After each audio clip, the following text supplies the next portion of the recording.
The wave of exponentially expensive smartphones has hit us super hard, with $1,000 devices becoming the standard flagship pricing in 2020.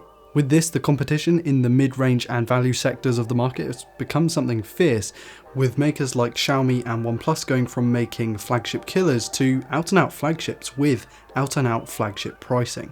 That leaves space in the market for a new budget champion, and it's where Realme has seemingly been creeping in over the past 12 months.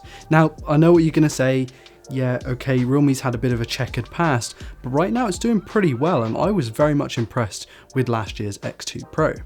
So with that, can the Realme 6 Pro impress, or is it just another throwaway mid-range device? Allow me to elaborate in Android Authority's review of the Realme 6 Pro. At the equivalent of $260 US, the Realme 6 Pro comes in so much cheaper than the likes of the Mi 10, the OnePlus 8, the Galaxy S20, which makes you wonder how much you're really giving up by going with something that's a quarter of the price. Well, let's start off with the software, a place in which Realme has really sucked in the past, and the less said about that the better. This thing has the newly released Realme UI version 1.0, which is based on Android 10. As of recording this video, that is the latest release from Google. To say it's a vast improvement over those previous iterations would be a hell of an understatement. The way the phone feels to use, the notification drop down, the settings menus, the UI in general is just clean and intuitive, and it's made even sweeter thanks to the 90Hz display. I say that because Realme has made the upgrade from last year's Realme 5 Pro from a 1080p 60Hz display to a 6.6-inch Full HD Plus IPS 90Hz display.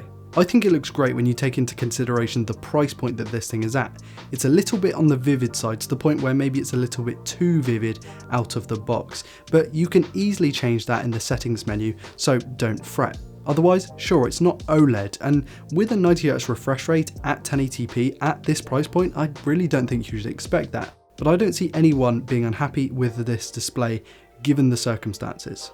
For the money, it's going to be enough for a lot of people. And that's really the trend with the Realme 6 Pro. It's got pretty much everything you'd expect a $260 US phone to have. Take that design for example. It's similar to a lot of higher end phones in the fact that it has a punch hole display, a quad camera on the back, and funky colours. I happen to think this lightning red unit is exceptional. What's not so premium are the build materials being used here. It's predominantly plastic, which makes a lot of sense for a phone in this price range, but that's not to say that I disagree with their choice of materials. You might feel differently, and this is definitely a subjective topic, but I personally am a fan of plastic phones because they're more rugged, more durable, less prone to cracking, and it means that Realme has been able to put its efforts into making the rest of the phone much better. Like that not 2 nor 4 but 6 camera array split into the dual selfie camera and the quad rear setup. Now I know what you're going to say, Ryan, it's not as good as the Pixel 3a, and in terms of raw image quality, no, it's not, but in terms of versatility, it's got the legs on the Pixel 3a. It's got an ultra-wide, wide and telephoto lens, and the results from all these, well, they're not bad at all. The Samsung GW1 64 megapixel main sensor does a great job of capturing detail and dynamic range. For a mid-ranger, these shots are impressive, and the supporting ultra-wide and telephoto cameras are putting in the work too. The issue here is that, as before, Realme's processing leaves a little bit to be desired. The colour shift when switching from camera to camera does need some tuning, and the liberal use of software sharpening could really use some toning down. Flipping over to the selfie cameras though, the 16 megapixel front shooter does a good job of capturing the subject without doing too much processing. If taking selfies is your jam, this phone will be right up your alley.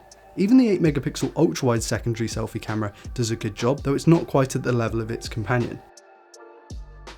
What powers all of this? Well, 6 or 8 GB of RAM and 64 or 128 GB of storage accompanying the Qualcomm Snapdragon 720G. You may be a little bit disheartened to hear that it has the 720G over the 730G that's found in the Pocophone X2 and the Realme X2.